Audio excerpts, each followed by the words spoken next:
ਗੁਰਦੁਆਰਾ ਸਾਹਿਬ Fremont ਵਿਖੇ ਮਨਾਇਆ ਗਿਆ ਸਾਕਾ ਨਕੋਦਰ ਦੇ ਸ਼ਹੀਦਾਂ ਦਾ 39ਵਾਂ ਸ਼ਹੀਦੀ ਦਿਹਾੜਾ। ਅਮਰੀਕੀ ਕਾਂਗਰਸਮੈਨ ਜਿਮੀ ਪਨੇਟਾ ਵੱਲੋਂ ਅਮਰੀਕੀ ਪ੍ਰਤੀਨਿਧੀ ਸਦਨ ਵਿੱਚ 4 ਫਰਵਰੀ ਨੂੰ ਸਾਕਾ ਨਕੋਦਰ ਦਿਵਸ ਵਜੋਂ ਮਾਨਤਾ ਦੇਣ ਦਾ ਮਤਾ ਪੇਸ਼। SGPC ਦੀ ਅੰਤਰਿਮ ਕਮੇਟੀ ਨੇ ਖਤਮ ਕੀਤੀਆਂ ਜਥੇਦਾਰ ਗਿਆਨੀ ਹਰਪ੍ਰੀਤ ਸਿੰਘ ਦੀਆਂ ਸੇਵਾਵਾਂ। ਗਿਆਨੀ ਜਗਤਾਰ ਸਿੰਘ ਨੂੰ ਲਗਾਇਆ ਗਿਆ ਕਾਰਜਕਾਰੀ ਜਥੇਦਾਰ। ਸਾਕਾ ਨਕੋਦਰ ਦੇ ਸ਼ਹੀਦਾਂ ਭਾਈ ਰਵਿੰਦਰ ਸਿੰਘ ਜੀ, ਭਾਈ ਝਿਲਮਣ ਸਿੰਘ ਜੀ, ਭਾਈ ਬਲਧੀਰ ਸਿੰਘ ਜੀ ਅਤੇ ਭਾਈ ਹਰਮਿੰਦਰ ਸਿੰਘ ਜੀ ਦਾ 39ਵਾਂ ਸ਼ਹੀਦੀ ਦਿਹਾੜਾ ਹਰ ਸਾਲ ਦੀ ਤਰ੍ਹਾਂ ਗੁਰਦੁਆਰਾ ਸਾਹਿਬ ਫਰੀਮੌਂਟ ਵਿਖੇ ਸ਼ਰਧਾ ਤੇ ਸਤਿਕਾਰ ਸਹਿਤ ਮਨਾਇਆ ਗਿਆ, ਜਿਸ ਵਿੱਚ ਬੇਏਰੀਆ ਦੀ ਸੰਗਤ ਵੱਲੋਂ ਵੱਡੀ ਗਿਣਤੀ ਵਿੱਚ ਸ਼ਮੂਲੀਅਤ ਕਰਕੇ ਸ਼ਹੀਦ ਸਿੰਘਾਂ ਨੂੰ ਸ਼ਰਧਾਂਜਲੀ ਭੇਂਟ ਕੀਤੀ ਗਈ। ਇਸ ਮੌਕੇ ਅਮਰੀਕਨ ਕਾਂਗਰਸ ਮੈਂਬਰ ਜਿਮੀ ਪਨੇਟਾ ਵੱਲੋਂ ਸਾਕਾ ਨਕੋਦਰ ਦੇ ਸ਼ਹੀਦਾਂ ਨੂੰ US ਕਾਂਗਰਸ ਦੇ ਸਦਨ ਵਿੱਚ ਸ਼ਰਧਾਂਜਲੀ ਦੇਣ ਤੇ ਸਾਕਾ ਨਕੋਦਰ ਦੀ ਨਾਇਨਸਾਫੀ ਤੇ ਪੁਲਿਸ ਵੱਲੋਂ ਬੇਗੁਨਾਹ ਨਿਹੱਥੇ ਸਿੰਘਾਂ ਦੇ ਕਤਲਾਂ ਦਾ ਮੁੱਦਾ ਅਮਰੀਕੀ ਪ੍ਰਤੀਨਿਧੀ ਸਦਨ ਵਿੱਚ ਗੰਭੀਰਤਾ ਨਾਲ ਚੁੱਕਣ ਲਈ ਉਹਨਾਂ ਦਾ ਸਿੱਖ ਕੌਮ ਵੱਲੋਂ ਧੰਨਵਾਦ ਕੀਤਾ ਗਿਆ। ਜ਼ਿਕਰਯੋਗ ਹੈ ਕਿ ਇਸ ਤੋਂ ਪਹਿਲਾਂ ਸਾਕਾ ਨਨਕਾਣਾ ਸਾਹਿਬ ਦੇ ਸ਼ਹੀਦਾਂ ਦੀ 100 ਸਾਲਾ ਬਰਸੀ ਮੌਕੇ 2021 ਵਿੱਚ ਅਮਰੀਕਨ ਕਾਂਗਰਸ ਵੱਲੋਂ US ਕਾਂਗਰਸ ਦੇ ਸਦਨ ਵਿੱਚ ਸ਼ਰਧਾਂਜਲੀ ਦਿੱਤੀ ਗਈ ਸੀ। ਸੰਗਤਾਂ ਵੱਲੋਂ California assembly member doctor Jasmeet Kaur Bains ਦਾ ਵੀ ਧੰਨਵਾਦ ਕੀਤਾ ਗਿਆ, ਜਿਨ੍ਹਾਂ ਨੇ ਸਾਕਾ ਨਕੋਦਰ ਦੇ 38ਵੇਂ ਸ਼ਹੀਦੀ ਦਿਹਾੜੇ ਮੌਕੇ ਗੁਰਦੁਆਰਾ ਸਾਹਿਬ ਫਰੀਮੌਂਟ ਵਿਖੇ ਸੰਗਤਾਂ ਤੇ ਸ਼ਹੀਦ ਪਰਿਵਾਰਾਂ ਨਾਲ ਕੀਤਾ ਵਾਅਦਾ ਨਿਭਾਉਂਦਿਆਂ 13 ਜੂਨ 2024 ਨੂੰ ਕੈਲੀਫੋਰਨੀਆ ਦੀ ਸੂਬਾ ਅਸੈਂਬਲੀ ਵਿੱਚ 4 ਫਰਵਰੀ ਨੂੰ ਹਰ ਸਾਲ ਕੈਲੀਫੋਰਨੀਆ ਸੂਬੇ ਵਿੱਚ ਸਾਕਾ ਨਕੋਦਰ ਦਿਵਸ ਵਜੋਂ ਮਨਾਉਣ ਦਾ ਮਤਾ ਸਰਬਸੰਮਤੀ ਨਾਲ ਪਾਸ ਕਰਵਾਇਆ। ਇਸ ਤੋਂ ਪਹਿਲਾਂ ਡਾਕਟਰ ਬੈਂਸ ਵੱਲੋਂ 1984 ਸਿੱਖ ਨਸਲਕੁਸ਼ੀ ਦਾ ਮਤਾ ਵੀ ਕੈਲੀਫੋਰਨੀਆ ਦੀ ਸੂਬਾ ਅਸੈਂਬਲੀ ਵਿੱਚ ਪਾਸ ਕਰਵਾਇਆ ਜਾ ਚੁੱਕਾ ਹੈ। ਇਸ ਮੌਕੇ ਗੁਰਦੁਆਰਾ ਸਾਹਿਬ ਦੇ ਲੰਗਰ ਹਾਲ ਵਿੱਚ 7 ਸ਼ਹੀਦ ਸਿੰਘਾਂ ਸ਼ਹੀਦ ਭਾਈ ਅਵਤਾਰ ਸਿੰਘ ਬ੍ਰਹਮਾ, ਸ਼ਹੀਦ ਭਾਈ ਜੁਗਰਾਜ ਸਿੰਘ, ਭਾਈ ਗੁਰਸਾਹਿਬ ਸਿੰਘ ਚੰਗਿਆੜਾ, ਸ਼ਹੀਦ ਭਾਈ ਬਲਵੀਰ ਸਿੰਘ ਰਾਏਪੁਰ, ਸ਼ਹੀਦ ਭਾਈ ਅਜੀਤਪਾਲ ਸਿੰਘ ਹੁਸ਼ਿਆਰਪੁਰ ਅਤੇ ਸ਼ਹੀਦ ਭਾਈ ਅਵਤਾਰ ਸਿੰਘ ਖੰਡਾ ਦੀਆਂ ਤਸਵੀਰਾਂ ਸੁਸ਼ੋਭਿਤ ਕੀਤੀਆਂ ਗਈਆਂ।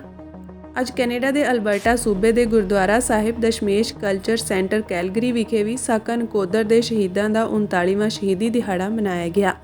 ਕੁਝ ਗੱਲਾਂ ਜਿਹੜੀਆਂ ਮੈਨੂੰ ਇਸ ਸਾਲ ਪਤਾ ਲੱਗੀਆਂ, ਕੁਝ ਗੱਲਾਂ ਮੈਨੂੰ ਪਿਛਲੇ ਸਾਲਾਂ 'ਚ ਪਤਾ ਲੱਗੀਆਂ।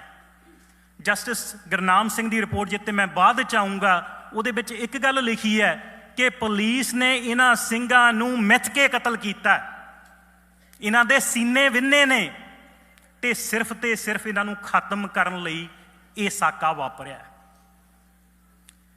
ਬੀਤੇ ਦਿਨੀ ਇੱਕ ਵੀਰ ਨੇ ਜਿਹਨੇ ਮੈਨੂੰ ਪਿਛਲੇ ਸਾਲ ਕਾਲ ਕਰਕੇ ਦੱਸਿਆ ਸੀ ਕਿ ਭਾਈ ਰਵਿੰਦਰ ਸਿੰਘ ਜੋ ਮੇਰੇ ਵੱਡੇ ਵੀਰ ਸੀ, ਉਹ ਨਕੋਦਰ 'ਚ ਫੈਡਰੇਸ਼ਨ ਦੇ ਪ੍ਰਧਾਨ ਕਿੱਦਾਂ ਬਣੇ, ਤੇ ਸਾਨੂੰ ਪਰਿਵਾਰ 'ਚ ਕਿਸੇ ਨੂੰ ਜਾਣਕਾਰੀ ਨਹੀਂ ਸੀ ਕਿ ਮੇਰਾ ਵੀਰ ਨਕੋਦਰ ਵਿਖੇ ਆਪਣੇ ਕਾਲਜ ਸਿੱਖ ਸਟੂਡੈਂਟ ਫੈਡਰੇਸ਼ਨ ਦਾ ਪ੍ਰਧਾਨ ਸੀ। ਇਹ ਜਾਣਕਾਰੀ ਸਾਨੂੰ ਪਿਛਲੇ ਸਾਲ ਮਿਲੀ ਹੈ ਤੇ ਇਸ ਸਾਲ ਉਹ ਵੀਰ ਦਾ ਨਾਂ ਕੁਲਬੀਰ ਸਿੰਘ ਹੈ ਤੇ ਉਹਨੇ ਇਹ ਜਿਹੜੀ ਪੋਸਟ ਆ ਉਹ ਬੀਤੇ ਦਿਨਾਂ 'ਚ ਸੋਸ਼ਲ ਮੀਡੀਆ ਤੇ ਵੀ ਪਾਈ ਹੈ। ਹੋਇਆ ਇੰਜ ਕਿ 84 ਦਾ ਜਦੋਂ ਸਾਕਾ ਵਾਪਰਿਆ, ਜੂਨ 84 ਦਾ, ਤੇ ਉਸ ਤੋਂ ਬਾਅਦ ਫੈਡਰੇਸ਼ਨ ਤੇ ਉਸ ਵੇਲੇ ਪਾਬੰਦੀ ਲੱਗੀ ਹੋਈ ਸੀ। ਉਸ ਤੋਂ ਬਾਅਦ ਫੈਡਰੇਸ਼ਨ ਤੋਂ ਪਾਬੰਦੀ ਚੱਕ ਹੁੰਦੀ ਆ ਤੇ ਉਸ ਤੋਂ ਬਾਅਦ ਫੈਡਰੇਸ਼ਨ ਦੇ ਨਵੇਂ ਯੂਨਿਟ ਬਣਾਏ ਜਾਂਦੇ ਆ, ਫਿਰ ਤੋਂ ਸਰਜੀਤ ਕੀਤਾ ਜਾਂਦਾ ਹੈ ਫੈਡਰੇਸ਼ਨ ਤੋਂ। ਤੇ ਜਿਸ ਦਿਨ ਨਕੋਦਰ ਦੇ ਕਾਲਜ ਵਿੱਚ ਫੈਡਰੇਸ਼ਨ ਦੇ ਪ੍ਰਧਾਨ ਦੀ ਚੋਣ ਹੋਣੀ ਸੀ ਤੇ ਉਹ ਕਹਿੰਦੇ ਕਿ ਗੁਰਸਿੱਖ ਚਾਹੀਦਾ, ਕੋਈ ਪੌਲਧਾਰੀ ਚਾਹੀਦਾ, ਤੇ ਵੀਰ ਪਿੱਛੇ ਬੈਠਾ ਸੀ। ਇਹਨੇ ਵੀਰ ਰਵਿੰਦਰ ਨੂੰ ਦੇਖਿਆ ਜਿਹੜਾ ਕਿ ਹਮੇਸ਼ਾ ਵੱਡੀ ਸ੍ਰੀ ਸਾਹਿਬ ਆਪਣੇ ਪਾ ਕੇ ਰੱਖਦਾ ਸੀ ਕਿਰਪਾਨ। ਉਹ ਕਹਿੰਦਾ ਇਹ ਤੋਂ ਵਧੀਆ ਹੋਰ ਕੋਈ ਸਿੰਘ ਨਹੀਂ ਹੋ ਸਕਦਾ, ਤੇ ਉਹਨਾਂ ਨੇ ਉਸ ਦਿਨ ਵੀਰ ਨੂੰ ਫੈਡਰੇਸ਼ਨ ਦਾ ਪ੍ਰਧਾਨ ਬਣਾ ਦਿੱਤਾ। ਜਿਹੜੇ ਭਾਈ ਹਰਮਿੰਦਰ ਸਿੰਘ ਸੀ, ਇਹ ਜੋ ਸਵਰਨ ਘੋਟਣਾ ਸੀ, ਇਸ ਨੇ ਇੱਕ ਸਿੰਘ ਦੀ ਦਸਤਾਰ ਲਾਈ ਸੀ ਖਾਲਸਾ ਕਾਲਜ ਜਲੰਧਰ, ਉੱਥੇ ਸਿੰਘਾਂ ਨੇ ਟ੍ਰੈਫਿਕ ਜਾਮ ਕੀਤਾ ਸੀ ਔਰ ਭਾਈ ਹਰਮਿੰਦਰ ਸਿੰਘ ਜੀ ਨੇ ਉਹਦੇ ਕੋਲੋਂ ਇਹਦੀ ਮਾਫੀ ਮੰਗਾਈ ਸੀ ਕਿ ਤੂੰ ਸਿੰਘ ਦੀ ਦਸਤਾਰ ਲਾਈ ਹੈ। ਸੋ ਭਾਈ ਹਰਮਿੰਦਰ ਸਿੰਘ ਜੀ ਤੇ ਭਾਈ ਬਲਧੀਰ ਸਿੰਘ ਜੀ ਉਹਨਾਂ ਦੇ ਨਿਸ਼ਾਨੇ ਤੇ ਸੀ। ਅਮਰੀਕੀ ਕਾਂਗਰਸਮੈਨ ਜਿਮੀ ਪਨੇਟਾ ਨੇ ਪੰਜਾਬ ਵਿੱਚ 1986 ਵੇਲੇ ਨਕੋਦਰ ਬੇਅਦਬੀ ਕਾਂਡ ਦਾ ਵਿਰੋਧ ਕਰ ਰਹੀ ਸਿੱਖ ਸੰਗਤ ਤੇ ਪੰਜਾਬ ਪੁਲਿਸ ਵੱਲੋਂ ਕੀਤੀ ਗਈ ਗੋਲੀਬਾਰੀ ਵਿੱਚ ਸ਼ਹੀਦ ਹੋਏ 4 ਸਿੱਖ ਨੌਜਵਾਨਾਂ ਦਾ ਮੁੱਦਾ ਅਮਰੀਕੀ ਪ੍ਰਤੀਨਿਧੀ ਸਦਨ ਵਿੱਚ ਗੰਭੀਰਤਾ ਨਾਲ ਚੁੱਕਿਆ। ਉਹਨਾਂ ਕਿਹਾ ਕਿ 39 ਸਾਲ ਬੀਤ ਜਾਣ ਦੇ ਬਾਵਜੂਦ ਪੀੜਤਾਂ ਨੂੰ ਇਨਸਾਫ ਨਹੀਂ ਮਿਲਿਆ। ਕੈਲੀਫੋਰਨੀਆ ਤੋਂ ਅਮਰੀਕੀ ਕਾਂਗਰਸਮੈਨ ਜਿਮੀ ਪਨੇਟਾ ਨੇ ਪੀੜਤਾਂ ਨੂੰ ਯਾਦ ਕਰਦਿਆਂ ਅਮਰੀਕੀ ਪ੍ਰਤੀਨਿਧੀ ਸਦਨ ਵਿੱਚ ਮਤਾ ਪੇਸ਼ ਕੀਤਾ। ਉਨ੍ਹਾਂ ਕਿਹਾ ਕਿ ਪੀੜਤਾਂ ਦੀਆਂ ਲਾਸ਼ਾਂ ਗੁਪਤ ਰੂਪ ਵਿੱਚ ਸਾੜ ਦਿੱਤੀਆਂ ਗਈਆਂ ਤੇ ਇਸ ਮਾਮਲੇ ਵਿੱਚ ਕਿਸੇ ਨੂੰ ਵੀ ਦੋਸ਼ੀ ਨਹੀਂ ਠਹਿਰਾਇਆ ਗਿਆ। ਉਨ੍ਹਾਂ 4 ਫਰਵਰੀ ਨੂੰ ਸਾਕਾ ਨਕੋਦਰ ਦਿਵਸ ਵਜੋਂ ਮਾਨਤਾ ਦੇਣ ਦਾ ਮਤਾ ਪੇਸ਼ ਕੀਤਾ। ਉਨ੍ਹਾਂ ਕਿਹਾ ਕਿ ਇਸ ਮਾਮਲੇ ਦੀ ਜਾਂਚ ਨਾ ਹੋਣੀ ਅਤਿ ਨਿੰਦਣਯੋਗ ਹੈ। 4 ਫਰਵਰੀ ਪੰਜਾਬ ਦੇ ਸਿੱਖਾਂ ਲਈ ਨਹੀਂ ਸਗੋਂ ਅਮਰੀਕਾ ਦੇ ਸਿੱਖਾਂ ਲਈ ਵੀ ਕਾਲਾ ਦਿਨ ਹੈ। ਪੀੜਤ ਪਰਿਵਾਰ 39 ਸਾਲਾਂ ਤੋਂ ਇਨਸਾਫ ਤੇ ਜਵਾਬਦੇਹੀ ਲਈ ਲੜਾਈ ਲੜ ਰਹੇ ਹਨ। ਉਨ੍ਹਾਂ ਕਿਹਾ ਕਿ ਸੰਯੁਕਤ ਰਾਜ ਦੇ ਨੁਮਾਇੰਦੇ ਹੋਣ ਦੇ ਨਾਤੇ ਇਹ ਸਾਡੀ ਜ਼ਿੰਮੇਵਾਰੀ ਹੈ ਕਿ ਅਸੀਂ ਦੇਸ਼ ਅਤੇ ਵਿਦੇਸ਼ ਵਿੱਚ ਇਹਨਾਂ ਕਦਰਾਂ ਕੀਮਤਾਂ ਲਈ ਲੜੀਏ ਅਤੇ ਦੁਨੀਆ ਭਰ ਦੇ ਆਪਣੇ ਭਾਈਵਾਲਾਂ ਨੂੰ ਇਸ ਦੁਖਾਂਤ ਬਾਰੇ ਦੱਸੀਏ। ਇਸ ਲਈ ਉਹ ਸਾਕਾ ਨਕੋਦਰ ਦਿਵਸ ਨੂੰ ਮਾਨਤਾ ਦੇਣ ਦੀ ਮੰਗ ਕਰਦੇ ਹਨ। ਦੱਸ ਦਈਏ ਕਿ ਨਕੋਦਰ ਵਿੱਚ 2 ਫਰਵਰੀ 1986 ਨੂੰ ਸ੍ਰੀ ਗੁਰੂ ਗ੍ਰੰਥ ਸਾਹਿਬ ਜੀ ਦੇ 5 ਸਰੂਪ ਸਾੜ ਦਿੱਤੇ ਗਏ ਸਨ। ਇਸ ਦਾ ਰੋਸ ਪ੍ਰਗਟਾਰੀ ਸੰਗਤ ਤੇ 4 ਫਰਵਰੀ 1986 ਨੂੰ ਗੋਲੀਆਂ ਚਲਾ ਦਿੱਤੀਆਂ ਗਈਆਂ, ਜਿਸ ਕਾਰਨ ਭਾਈ ਰਵਿੰਦਰ ਸਿੰਘ ਲਿਤਰਾ, ਬਲਧੀਰ ਸਿੰਘ ਰਾਮਪੁਰ, ਝਿਲਮਨ ਸਿੰਘ ਗੋਰਸੀਆਂ ਅਤੇ ਹਰਮਿੰਦਰ ਸਿੰਘ ਸ਼ਹੀਦ ਹੋ ਗਏ ਸਨ। ਪੁਲਿਸ ਨੇ ਇਹਨਾਂ ਦੀਆਂ ਲਾਸ਼ਾਂ ਵੀ ਲਾਵਾਰਸ ਕਹਿ ਕੇ ਨਕੋਦਰ ਦੇ ਹੀ ਸ਼ਮਸ਼ਾਨ ਘਾਟ ਵਿੱਚ ਸਾੜ ਦਿੱਤੀਆਂ ਸਨ। Mr. Speaker, I rise to recognize February 4th as Saka Nakoder Day. On that day in 1986, in the Punjab region of India, 4 unarmed Sikh students were shot and killed while peacefully protesting the desecration of the sacred scripture of Sikhs. The killing was abhorrent, but the investigation was deplorable. The victims' bodies were disposed of in secret.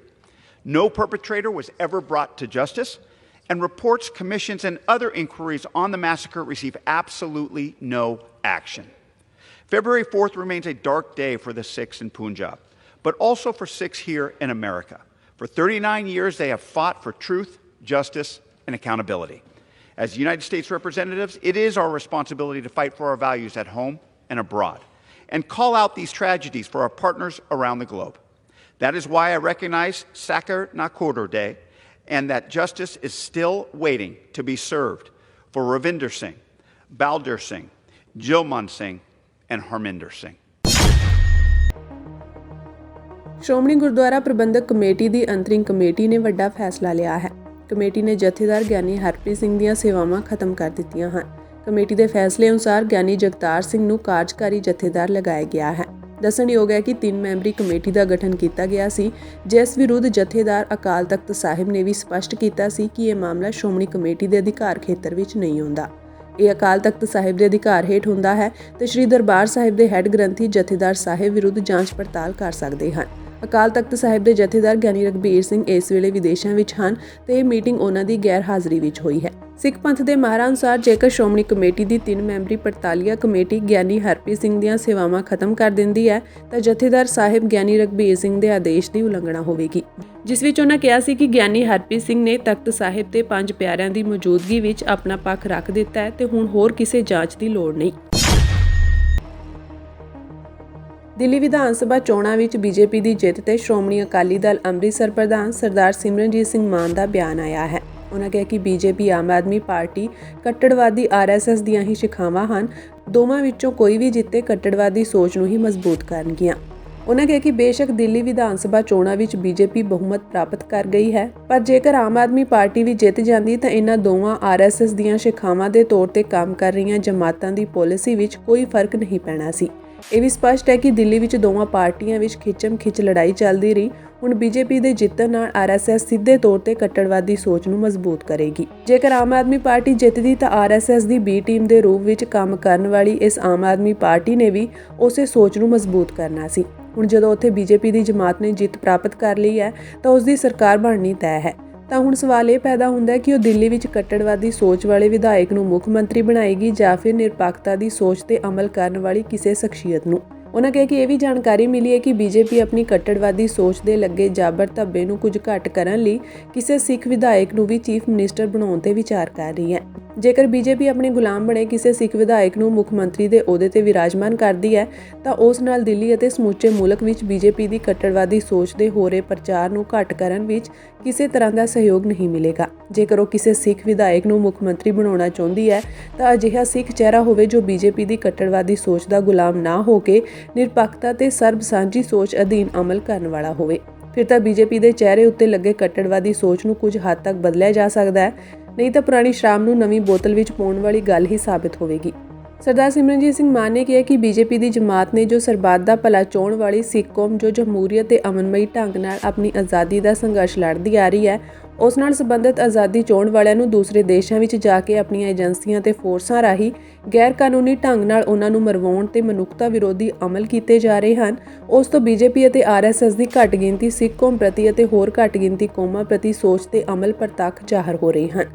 ਦੂਸਰਾ, ਇਹ ਹਿੰਦੂਤਵ ਜਮਾਤ ਇਸੇ ਕੱਟੜਵਾਦੀ ਸੋਚ ਅਧੀਨ ਸਮੁੱਚੇ ਮੁਲਕ ਵਿੱਚ ਜਿੱਥੇ ਅਨੇਕਾਂ ਹੀ ਵੱਖ-ਵੱਖ ਕੌਮਾਂ, ਧਰਮਾਂ, ਫਿਰਕਿਆਂ, ਕਬੀਲਿਆਂ ਦੇ ਲੋਕ ਵਸਦੇ ਹਨ, ਜਿਨ੍ਹਾਂ ਦੇ ਆਪੋ ਆਪਣੇ ਸੱਭਿਆਚਾਰ, ਵਿਰਸੇ, ਵਿਰਾਸਤ, ਬੋਲੀ, ਭਾਸ਼ਾ ਹੈ, ਵੱਖਰਾ ਪਹਿਰਾਵਾ ਆਦਿ ਹੈ, ਉਹਨਾਂ ਤੇ ਜਬਰੀ ਹਿੰਦੂਤਵ ਸੋਚ ਨੂੰ ਲਾਗੂ ਕਰਨ ਅਤੇ ਉਹਨਾਂ ਤੇ ਸੰਸਕ੍ਰਿਤ ਭਾਸ਼ਾ ਅਧੀਨ ਕਾਨੂੰਨਾਂ ਨੂੰ ਨਵੇਂ ਔਖੇ ਸ਼ਬਦਾਂ ਦੇ ਨਾਮ ਦੇ ਕੇ ਲਾਗੂ ਕਰਨ ਤੇ ਤੁਲੀ ਹੋਈ ਹੈ। ਇਸ ਤੋਂ ਇਹ ਪ੍ਰਤੱਖ ਹੈ ਕਿ ਇਸ ਮੁਲਕ ਵਿੱਚ ਤਾਨਾਸ਼ਾਹੀ ਸੋਚ ਅਧੀਨ ਘੱਟ ਗਿਣਤੀ ਕੌਮਾਂ, ਵਰਗਾਂ ਦੇ ਬਰਾਬਰਤਾ ਵਾਲੇ ਵਿਧਾਨਕ ਹੱਕਾਂ ਤੇ ਉਹਨਾਂ ਦੇ ਅਧਿਕਾਰਾਂ ਨੂੰ ਕੁਚਲਣ ਦੇ ਅਮਲ ਕਰਦੀ ਆ ਰਹੀ ਹੈ। ਜਿਸ ਮੁਲਕ ਵਿੱਚ ਅਨੇਕਾਂ ਭਾਸ਼ਾਵਾਂ, ਬੋਲੀਆਂ, ਪਹਿਰਾਵੇ, ਵਿਰਸੇ, ਵਿਰਾਸਤ ਹੋਣ, ਉਸ ਮੁਲਕ ਵਿੱਚ ਕੱਟੜਵਾਦੀ ਤਾਨਾਸ਼ਾਹੀ ਸੋਚ ਦੀ ਕੋਈ ਥਾਂ ਨਹੀਂ ਹੋ ਸਕਦੀ। ਇਸ ਲਈ ਆਉਣ ਵਾਲੇ ਸਮੇਂ ਵਿੱਚ ਹੁਕਮਰਾਨਾਂ ਵੱਲੋਂ ਇਸ ਗੰਭੀਰ ਵਿਸ਼ੇ ਤੇ ਕਿਸੇ ਤਰ੍ਹਾਂ ਦੀ ਕੋਈ ਤਬਦੀਲੀ ਹੁੰਦੀ ਨਜ਼ਰ ਨਹੀਂ ਆਉਂਦੀ। ਇਸੇ ਲਈ ਆਰਐਸਐਸ ਬੀਜੇਪੀ ਰਾਹੀਂ, ਕਦੀ ਆਮ ਆਦਮੀ ਪਾਰਟੀ ਰਾਹੀਂ, ਕਦੀ ਸ਼ਿਵ ਸੈਨਾ, ਵਿਸ਼ਵ ਹਿੰਦੂ ਪ੍ਰੀਸ਼ਦ ਆਦਿ ਕੱਟੜਵਾਦੀ ਜਮਾਤਾਂ ਰਾਹੀਂ ਆਪਣੇ ਮਨੁੱਖਤਾ ਵਿਰੋਧੀ ਅਮਲਾਂ ਨੂੰ ਲਾਗੂ ਕਰਨ ਵਿੱਚ ਮਸ਼ਰੂਫ ਹੈ, ਜਿਸ ਨਾਲ ਮੁਲਕ ਵਿੱਚ ਜਮਹੂਰੀਅਤ, ਕਦਰਾਂ ਕੀਮਤਾਂ, ਇਨਸਾਫ, ਬਰਾਬਰਤਾ ਵਾਲਾ ਰਾਜ ਭਾਗ ਅਤੇ ਵੱਖ-ਵੱਖ ਘੱਟ ਗਿਣਤੀ ਕੌਮਾਂ ਦੀ ਆਜ਼ਾਦੀ ਨੂੰ ਕਾਇਮ ਨਹੀਂ ਰੱਖਿਆ ਜਾ ਸਕਦਾ।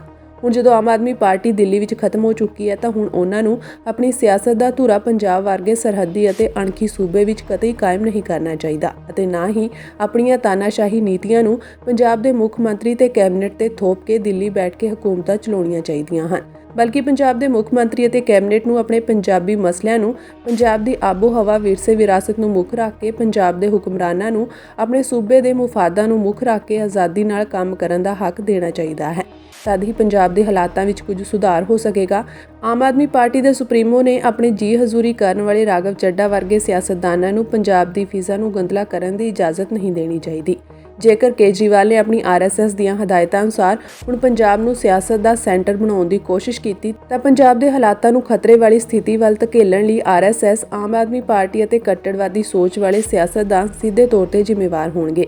ਇਸ ਸਮੁੱਚੇ ਸੰਸਾਰ ਤੇ ਇੰਡੀਅਨ ਨਿਵਾਸੀਆਂ ਨੂੰ ਜਾਣਕਾਰੀ ਹੈ ਕਿ ਪੰਜਾਬੀ ਤੇ ਸਿੱਖ ਕੌਮ ਨੇ ਕਦੇ ਵੀ ਗੁਲਾਮੀਅਤ ਨੂੰ ਨਾ ਤਾਂ ਪ੍ਰਵਾਨ ਕੀਤਾ ਅਤੇ ਨਾ ਹੀ ਆਪਣੀਆਂ ਉਹਨਾਂ ਦੁਸ਼ਮਣ ਜਮਾਤਾਂ ਜੋ ਪੰਜਾਬੀਆਂ ਤੇ ਸਿੱਖਾਂ ਉੱਤੇ ਜ਼ਬਰ ਢਾਉਂਦੀਆਂ ਹਨ, ਉਹਨਾਂ ਨੂੰ ਕਦੀ ਮੁਆਫ ਕੀਤਾ ਹੈ। ਇਸ ਲਈ ਹੁਕਮਰਾਨਾਂ ਲਈ ਅਤੇ ਇਹਨਾਂ ਕੱਟੜਵਾਦੀ ਜਮਾਤਾਂ ਲਈ ਇਹ ਬਿਹਤਰ ਹੋਵੇਗਾ ਕਿ ਉਹ ਵੱਖ-ਵੱਖ ਸੂਬਿਆਂ ਵਿੱਚ ਸਤਰੰਜੀ ਖੇਡਾਂ ਰਾਹੀਂ ਆਪਣੇ ਆਰਐਸਐਸ ਦੀਆਂ ਜਮਾਤਾਂ ਦੇ ਰਾਜ ਭਾਗ ਨੂੰ ਕਾਇਮ ਕਰਨ ਲਈ ਕੀਤੇ ਜਾ ਰਹੇ ਦੁਖਦਾਇਕ ਅਮਲਾਂ ਨੂੰ ਪੰਜਾਬੀਆਂ ਤੇ ਸਿੱਖ ਸਿਆਸਤ ਉੱਤੇ ਲਾਗੂ ਕਰਨ ਦੀ ਗੁਸਤਾਖੀ ਨਾ ਕਰਨ। ਪੰਜਾਬ ਦੇ ਹਾਲਾਤਾਂ ਨੂੰ ਸਹੀ ਕਰਨ ਲਈ ਇੱਥੋਂ ਦੇ ਨਿਵਾਸੀਆਂ ਦੀ ਹਰ ਖੇਤਰ ਵਿੱਚ ਬਿਹਤਰੀ ਲਈ ਉਹਨਾਂ ਨੂੰ ਦਿੱਲੀ ਤੋਂ ਹੁਕਮ ਕਰਨ ਦੀ ਬਜਾਏ ਆਜ਼ਾਦ ਅਤੇ ਨਿਰਪੱਖਤਾ ਨਾਲ ਕੰਮ ਕਰਨ ਦੇ ਹਾਲਾਤ ਬਣਾਉਣ ਵਿੱਚ ਸਹਿਯੋਗ ਕਰਨ ਤਾਂ ਜੋ ਸਰਹੱਦੀ ਸੂਬੇ ਪੰਜਾਬ ਅਤੇ ਮੁਲਕ ਦੇ ਅਮਨ, ਚੈਨ ਤੇ ਜਮਹੂਰੀਅਤ ਨੂੰ ਸਥਾਈ ਤੌਰ ਤੇ ਕਾਇਮ ਰੱਖਿਆ ਜਾ ਸਕੇ। ਉਹਨਾਂ ਉਮੀਦ ਪ੍ਰਗਟ ਕੀਤੀ ਕਿ ਬੀਜੇਪੀ ਜਾਂ ਆਮ ਆਦਮੀ ਪਾਰਟੀ ਸਰਹੱਦੀ ਸੂਬੇ ਪੰਜਾਬ ਦੀ ਸਿਆਸਤ ਵਿੱਚ ਆਪਣੀਆਂ ਸਾਜ਼ਿਸ਼ੀ ਨੀਤੀਆਂ ਰਾਹੀਂ ਦਖਲ ਦੇਣ ਦੇ ਅਮਲਾਂ ਤੋਂ ਤੋਬਾ ਕਰਕੇ ਪੰਜਾਬੀਆਂ ਨੂੰ ਆਪਣੇ ਹਿਸਾਬ ਤੇ ਰਵਾਇਤਾਂ ਅਨੁਸਾਰ ਰਾਜ ਭਾਗ ਕਰਨ ਅਤੇ ਆਪਣੇ ਸੂਬੇ ਦੀ ਬਿਹਤਰੀ ਕਰਨ ਦੇ ਮੌਕੇ ਪ੍ਰਦਾਨ ਕਰੇਗੀ ਅਤੇ ਸਮੁੱਚੇ ਮੁਲਕ ਦੇ ਮਾਹੌਲ ਨੂੰ ਖੁਸ਼ਗਵਾਰ ਬਣਾਉਣ ਵਿੱਚ ਯੋਗਦਾਨ ਪਾਉਣਗੀਆਂ।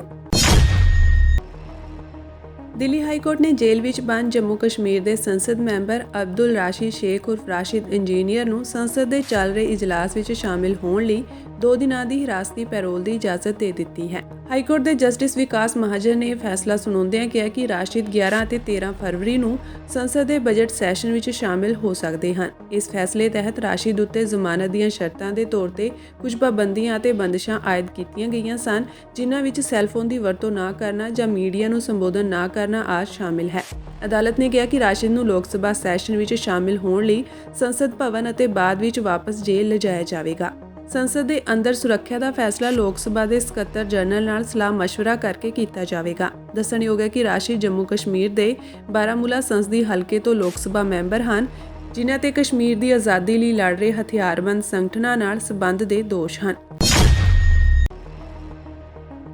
ਪੰਜਾਬ ਦੇ ਪਟਿਆਲਾ ਜ਼ਿਲ੍ਹੇ ਵਿੱਚ ਕੂੜੇ ਦੇ ਢੇਰ ਤੋਂ 7 ਰੌਕਟ ਦੇ ਖੋਲ ਮਿਲੇ ਹਨ। ਜਾਣਕਾਰੀ ਅਨੁਸਾਰ ਰਾਜਪੁਰਾ ਰੋਡ ਸਥਿਤ ਆਤਮਾ ਰਾਮ ਕੁਮਾਰ ਸਭਾ ਗਰਾਊਂਡ ਨੇੜੇ ਖਾਲੀ ਪਈ ਜਗ੍ਹਾ ਵਿੱਚ ਉਕਤ ਖੋਲ ਲਾਵਾਰਿਸ ਹਾਲਤ ਵਿੱਚ ਪਏ ਸਨ। ਇਸ ਬਾਰੇ ਸਥਾਨਕ ਲੋਕਾਂ ਵੱਲੋਂ ਥਾਣਾ ਲਾਹੌਰੀ ਗੇਟ ਪੁਲਿਸ ਨੂੰ ਸੂਚਨਾ ਦਿੱਤੀ ਗਈ। ਪੰਜਾਬ ਪੁਲਿਸ ਦੇ deputy inspector general Mandeep Singh Sidhu ਨੇ ਦੱਸਿਆ ਕਿ ਸੈੱਲਾਂ ਵਿੱਚ ਕੋਈ ਵਿਸਫੋਟਕ ਪਦਾਰਥ ਨਹੀਂ ਮਿਲਿਆ। ਉਹਨਾਂ ਦੱਸਿਆ ਕਿ ਰੌਕਟ ਦੇ ਖੋਲ ਪਟਿਆਲਾ ਦੇ ਕੂੜੇ ਦੇ ਢੇਰ ਤੋਂ ਮਿਲੇ ਹਨ। ਪੁਲਿਸ ਨੇ ਦੱਸਿਆ ਕਿ ਅਗਲੇਰੀ ਜਾਂਚ ਜਾਰੀ ਹੈ। ਇਹ ਸਾਨੂੰ ਇਨਫੋਰਮੇਸ਼ਨ ਆਈ ਸੀ, ਕਿਸੇ ਰਾਹਗੀਰ ਵੱਲੋਂ ਇਨਫੋਰਮੇਸ਼ਨ ਦਿੱਤੀ ਗਈ ਸੀ ਕਿ 6 ਤੋਂ 7 ਜਿਹੜੇ ਨੇ ਉਹ ਰਾਕਟ ਮਿਲੇ ਨੇ ਇੱਥੇ। ਸੋ ਉਹਦੇ ਤੇ ਸਵਿਫਟਲੀ ਐਕਟ ਕਰਦੇ ਹੋਏ ਸਾਡੀ ਪੁਲਿਸ ਇੱਥੇ ਪਹੁੰਚੀ ਹੈ ਤੇ ਨਾਲ ਹੀ bomb disposal team, anti sabotage check team ਵੀ ਪਹੁੰਚੀ। ਉਹਨਾਂ ਨੇ ਜਿਹੜਾ ਪ੍ਰੀਲਿਮਿਨਰੀ ਚੈੱਕ ਕੀਤਾ ਉਹਦੇ ਵਿੱਚ ਐਕਸਪਲੋਸਿਵ ਮਟੀਰੀਅਲ ਕੋਈ ਵੀ ਨਹੀਂ ਹੈਗਾ। ਸੋ ਇਹੋ ਜਿਹਾ ਲੱਗਦਾ ਕਿ ਕੋਈ ਪੁਰਾਣਾ ਕਬਾੜੀਆ ਵਗੈਰਾ ਇੱਥੇ ਰੱਖ ਗਿਆ, ਬਿਕੋਜ਼ ਜਿਵੇਂ ਤੁਸੀਂ ਜਗ੍ਹਾ ਦੇਖੋਗੇ ਗਾਰਬੇਜ ਡੰਪ ਹੈ।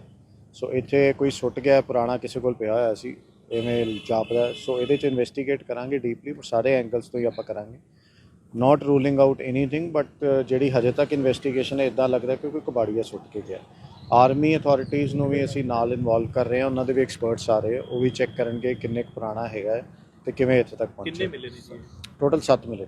ਸਰ ਕੋਈ ਸੀਸੀਟੀਵੀ ਫੁਟੇਜ ਵਗੈਰਾ ਮਿਲੀ ਹੈ, ਪਤਾ ਲੱਗੇ ਕੌਣ ਰੱਖ ਗਿਆ ਹੈ? ਹਜੇ ਹੁਣੇ ਹੀ ਸਾਡੇ ਕੋਲ ਇਨਫੋਰਮੇਸ਼ਨ ਆਈ ਸੀ, ਹੁਣੇ ਹੀ ਇੱਥੇ ਪਹੁੰਚੇ ਹਾਂ। ਸੋ ਸਾਰੇ ਜਿਵੇਂ ਮੈਂ ਕਿਹਾ ਕਿ ਤਰੀਕੇ ਨਾਲ ਇਨਵੈਸਟੀਗੇਟ ਕਰਾਂਗੇ, ਸੀਸੀਟੀਵੀ ਫੁਟੇਜ ਵੀ ਦੇਖੀ ਜਾਊਗੀ, ਬਾਕੀ ਟੈਕਨੀਕਲ ਤਰੀਕੇ ਨਾਲ ਵੀ ਇਨਵੈਸਟੀਗੇਟ ਕੀਤਾ ਜਾਊਗਾ, ਹਿਊਮਨ ਇੰਟੈਲੀਜੈਂਸ ਵੀ ਲਾਈ ਜਾਊਗੀ। ਸੋ ਜਲਦੀ ਇਹਨੂੰ ਆਪਾਂ ਟਰੇਸ ਕਰ ਲਾਂਗੇ ਕਿ ਕੌਣ ਰੱਖ ਕੇ ਗਿਆ। ਸਰ ਮੁਲਾਜ਼ਮਾਂ ਨੇ ਦੇਖਿਆ ਕਿ ਈ ਰਿਕਸ਼ਾ ਯੂਜ਼ ਕੀਤਾ ਹੈਗਾ ਜਾਂ ਸਿਵਿਲੀਅਨ ਤੋਂ ਰੁਕਵਾ ਕੇ ਰਾਕਟ ਪ੍ਰੋਗਰਾਮ ਚ ਰੱਖੀ, ਉਸ ਤੇ ਰਖਵਾਇਆ ਕਿ ਇਹ ਜਲਦਬਾਜ਼ੀ। ਹਜੇ ਬਹੁਤ ਜਲਦੀ ਇਹ ਕੁਝ ਵੀ ਕਹਿਣਾ ਕਿ ਕਿਵੇਂ ਇੱਥੇ ਪਹੁੰਚੇ। ਸੋ ਜਿਵੇਂ ਮੈਂ ਕਿਹਾ ਕਿ ਸਾਰੇ ਤਰੀਕੇ ਨਾਲ ਆਪਾਂ ਇਨਵੈਸਟੀਗੇਟ ਕਰਾਂਗੇ, ਸਾਰੀਆਂ ਚੀਜ਼ਾਂ ਇਹਦੇ 'ਚ ਐਗਜ਼ਾਮਿਨ ਕੀਤੀਆਂ ਜਾਣਗੀਆਂ, ਉਸ ਤੋਂ ਬਾਅਦ ਹੀ ਕੁਝ ਕਹਿਣਾ ਠੀਕ ਹੈ। ਸਰ ਯੂਜ਼ ਤਾਂ ਨਹੀਂ ਹੋਏ ਪਏ, ਚੱਲੇ ਹੋਏ ਸੀ ਕਿਸ ਤਰ੍ਹਾਂ? ਨਹੀਂ, ਉਹ ਆਰਮੀ ਅਥਾਰਟੀਜ਼ ਨੂੰ ਬੁਲਾਇਆ, ਉਹ ਇੱਕ ਵਾਰੀ ਸਾਰਾ ਚੈੱਕ ਕਰਕੇ ਫਿਰ ਦੱਸਣਗੇ।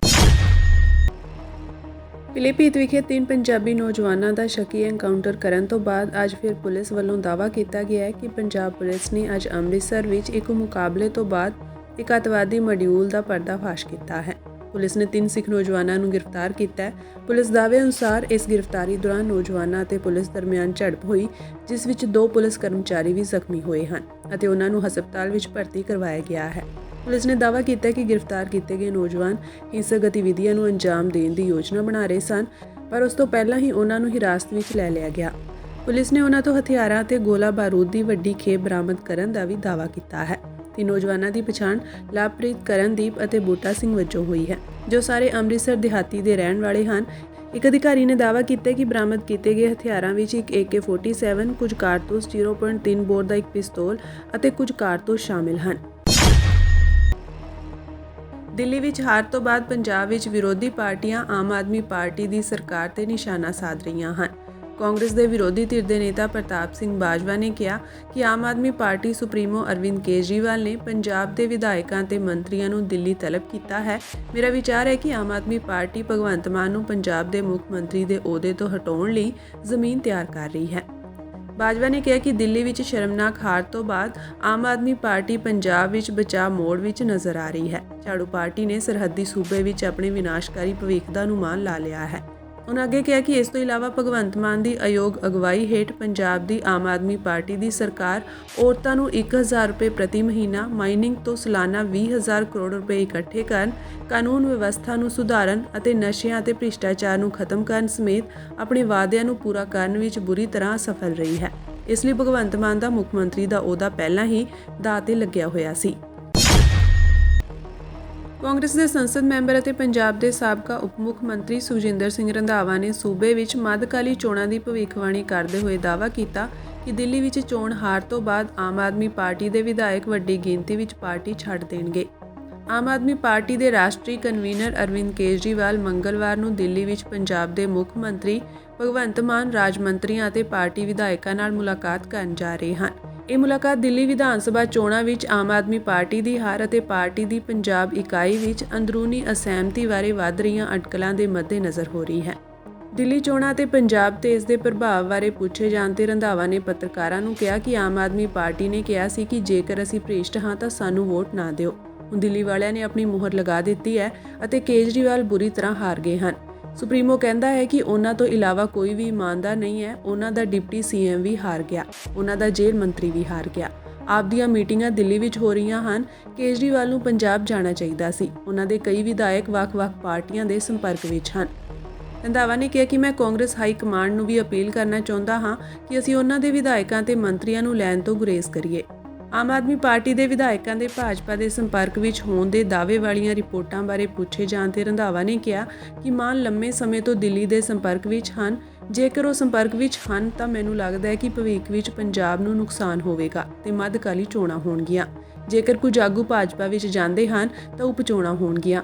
ਉਹਨਾਂ ਕਿਹਾ ਕਿ ਭਗਵੰਤ ਮਾਨ ਦਾ ਸੂਬੇ ਤੇ ਕੋਈ ਕੰਟਰੋਲ ਨਹੀਂ ਹੈ, ਇਸ ਲਈ ਇਹ ਸੰਭਾਵਨਾ ਹੈ ਕਿ ਮੱਧਕਾਲੀ ਚੋਣਾਂ ਹੋਣ। ਜੇਕਰ ਆਪ ਵਿਧਾਇਕ ਪਾਰਟੀ ਛੱਡ ਕੇ ਜਾਣਗੇ ਤਾਂ ਕਾਂਗਰਸ ਵਿੱਚ ਆਉਣਗੇ, ਕਿਉਂਕਿ ਉਹਨਾਂ ਨੂੰ ਵੀ ਪਤਾ ਹੈ ਕਿ ਭਾਜਪਾ ਦਾ ਪੰਜਾਬ ਵਿੱਚ ਕੋਈ ਭਵਿੱਖ ਨਹੀਂ ਹੈ।